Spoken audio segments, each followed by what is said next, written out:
asset class wise, what do you target mostly or want to? I mean, it depends. They range. But I mean, I would say minimum is about 4 million. Okay, so I'm saying like asset class wise, multifamily, retail, industrial. I told you one's industrial and one Yep. is retail. Okay, great. So let's just start with industrial, do retail. So as an example, you're in Oakland, Michigan, you go to industrial. I'm just going to click all of the industrial properties. So in your county, there's only 5,453 properties, okay, Mhm. logged that are industrial of all shapes, sizes, price points, and everything. I then go to property owner, okay, well, and I'm going to include a phone number. I'm going to go to person, not a company, because if it's a company, most likely they own a lot of real estate and they're going to continue to want to buy more. It's good for buyers, not typically for sellers. I want to go to, let's just say, building area. I want to do 20,000 square foot industrial properties or larger. And then I'm going to Mhm. go to sales and I can go not sold, so sale date, not within the last 10 years. Now, this is going to be a good list to reach out to of people who are probably, longtime property owners who haven't sold in a long time and maybe would be open to selling now. And you can even be a little bit more targeted if you wanted to say when they bought the property, they bought it for $25 or $50 a foot a long time ago. So now you only have 209 properties in your entire county. So, like as an example, tomorrow we're going to dive into expansion. So, like it's one of the methods that we teach, which is how to expand across asset classes and across geographically. Because in your county, as an example, you only have 200 properties to prospect, and you can do that in an afternoon. This is for industrial, so you can like for the people who are saying they want industrial properties, this would be a great list to start out with, right? Okay. Now, if you're doing it on CoStar, again, the details are a little bit backwards, right? So they don't have specific criteria that you can do. I'm going to try to pull it on my phone real fast just to give you an understanding of how we do it. So these industrial properties that you're showing me, they Yes. are not for sale. It's just the owners. Yeah, And so then this is time. the contact information. Yeah. Oh, So this is 209 properties that meet all the criteria that we listed above. These are all industrial properties, 20,000 square feet and above. They're owned by a person, not an LLC. They have their phone number included. They bought it for less than $50 or less than $50 a square foot, and they haven't sold in the last 10 years. So all these properties meet that criteria. So you can click on any one of these. So like as an example, this guy bought this property in Auburn Hills, for like nothing. This guy bought it for 50,000 bucks. Right now, he probably bought the land and then developed it, it looks like. Let's see, we can go to the next one. This is 30,000 feet of industrial. This guy bought 31,000 feet and he bought it in 1989 for 465 grand. This one's 89,000 square feet. This guy bought it in 2013. It was probably, it was I don't know how they bought it here. Let's see. Looks like it's probably within the family, but 86,000 feet hasn't sold it in over a decade. Here you go. This one, 2014. They bought 85,000 square feet and they bought it in 2014 for $3.3 million dollars, right? Now you'll see all the contact information right here. So you have Mitch Gappy. Here's all the contact information. It's probably one of these phone numbers. now when in that group they were talking about like I have extra this month, blah blah blah.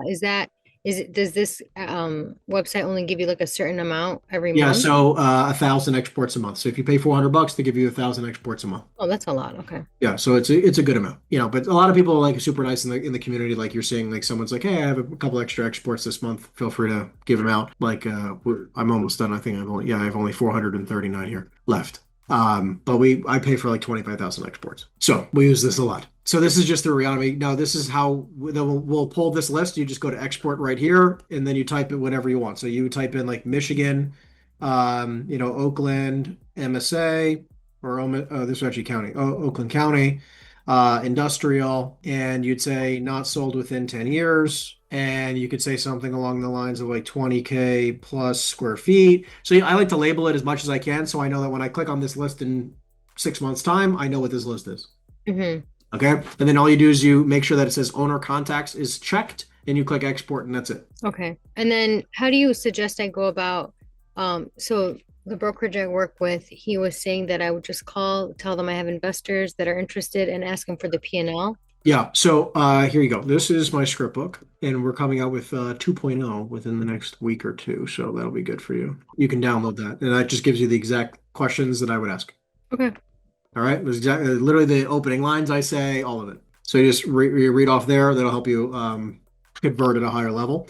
And then your second question here, which was how to find the properties. We just talked about it, right? So again, I would always make sure that you look at properties that are not sold in the last 10 years or longer. You can do 20 years if you need to sort it out. You select your asset class, and I would just try to make sure that anytime you pull a list, it's between 2 and 300, because that's probably enough of enough filters to make sure that that's a good list. Now I'm going to show you now how to evaluate deals. I'm trying to get back. Okay, here we go. You got it? So now to underwrite properties, okay? Which, by the way, today I can give you like a one-on-one, and during the trainings we can do 201, 301, 401, okay? So during a one-on-one type of viewpoint, my biggest thing are the following.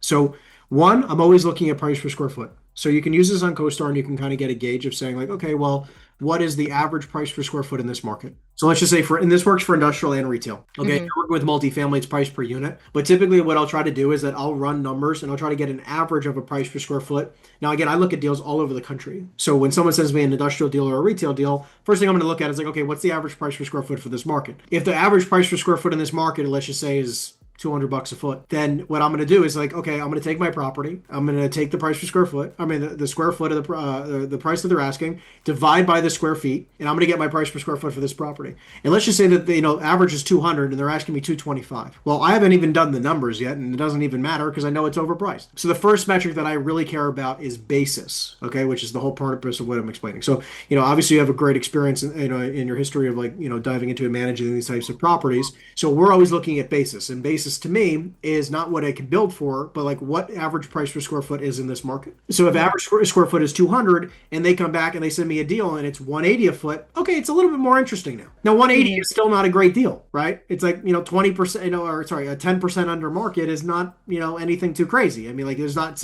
most of the time properties need at least 5% in cost to renovate it to even make it look pretty. So Yeah. it's like just because I'm getting it for 10% under market value doesn't make it a good deal. Like this is like I was just with an investor friend of mine, very successful couple, husband and wife, and she was talking to me about like one of her pet peeves about brokers is that like they go, oh, hey, Mesa, I had this great deal. It's a 7 cap. It's a great deal. You should buy it. It was like, well, a 7 cap doesn't mean anything. A 7 cap could be incredibly overpriced when it comes to price per square foot, and that doesn't make it a good deal. So what we try to do is the trifecta. We want everything to, all three of these things to be a check mark, which is number one, basis. We want to be below basis, okay, and we want to be below basis by minimally 25 to 30%, like Okay. for good deals. So like ideally, Yeah. if the square foot is around 200, I want to be minimally around a 150 or less per square foot.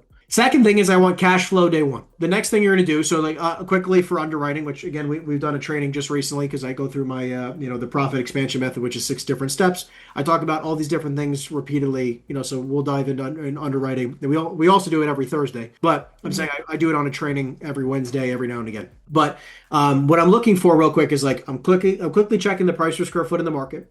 Second, I'm checking the income on the property.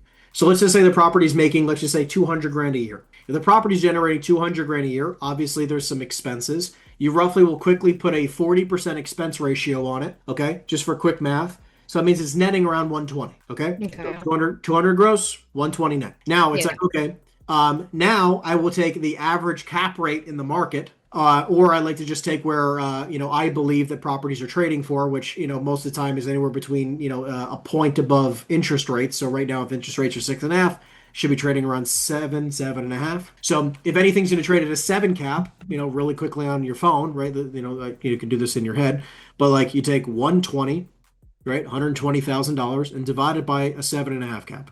Okay, what do you get? 1.6. Great, me too. Okay. So what you're going to do now is that, like, let's just say this building is 8,000 feet. And now you take this number. How do you get your price per square foot? What do you do? Divided by the 8,000. All right. So let's do that together. Divide by 8,000. 200. Me too. Great. So now you have 200 a foot. But we both just said that 200 a foot is market value, right? Mm-hmm. So we know that, like, okay, 200 a foot, it's not going to be worth much more than 200 a foot. So we can't make a lot of money if we're buying it for 200 a foot. So what we need to do is we need to make sure there's a margin of error. So like that's number two, right? So we want to make sure that number one, basis, we're below basis. Number two, our cap rate is at least a point, if not 2 points north of interest rates. So in this kind of scenario, we could even do it one more time and say, okay, well, what's an 8 cap? So we Mm-hmm. can do like 120 divided by 8%, which is 1.5. Okay. Sorry, Mark. Yeah, go ahead. Okay. No worries. You're always in the car whenever we're talking. I love Yeah. it. So you get 1.5. Okay, which we just did the math on 1.6, and that's only 200. So this is going to be a little bit below 200 a foot, right? It's still not a great deal yet. So what we're going to look for is like, okay, well, what's 150 a foot? Okay, we want to be, roughly 25%. 150 times the 8,000, and I'm going to get 1.2 million. Now, again, the income on this deal was 200 gross, 120 net. So 1.2 million into 120,000 in net operating income is what type of cap rate? What's the cap rate? So 1. 10. Yeah, exactly. A 10 cap. Yep. Obviously, we know that if we got this deal at a 10 cap, it would be a very good deal. So now those are two check marks, right? So it's below basis, number one. And number two, it's got a cap rate that is north of interest rates because we don't want to be in a negative leverage position. Last but not least is a value add component that is clear and simple. When I'm looking at a deal to buy, I'm checking all three of these boxes. And if it has all three of these boxes, 9 times out of 10, I'm going to try to buy it. If it's missing any one of these three, I'm going to choose to probably broker to wholesale it. So the last one is a clear and simple way to increase the value, right? Very simplistic value add that isn't like building another building. It's really just like there's some vacancy, you fill it, right? The rents are below market, you raise the rents, right? Like very simple stuff. The building's ugly, you renovate it, you charge more money, right? So very simple things that make it easy for us to make money in real estate. And if it checks all three of those boxes, you're in a good place. So if we're doing back of the napkin underwriting, anytime you come across a deal, what I want you to do is just you can send it to me or even raise your hand and say, hey, I came across this deal. What do you think? Like these are the numbers that I came up with. Double check my math and we'll do the deal together and underwrite it together. And also on Wednesdays during the Q&A session, you can also ask questions about underwriting and I'll tell you like, hey, I'm in the middle of a point. When I'm done, we can dive into your deal. But yeah, basically every Thursday you can submit as many of these as you have, right? Like we can do as many as you want, as many as we have time for.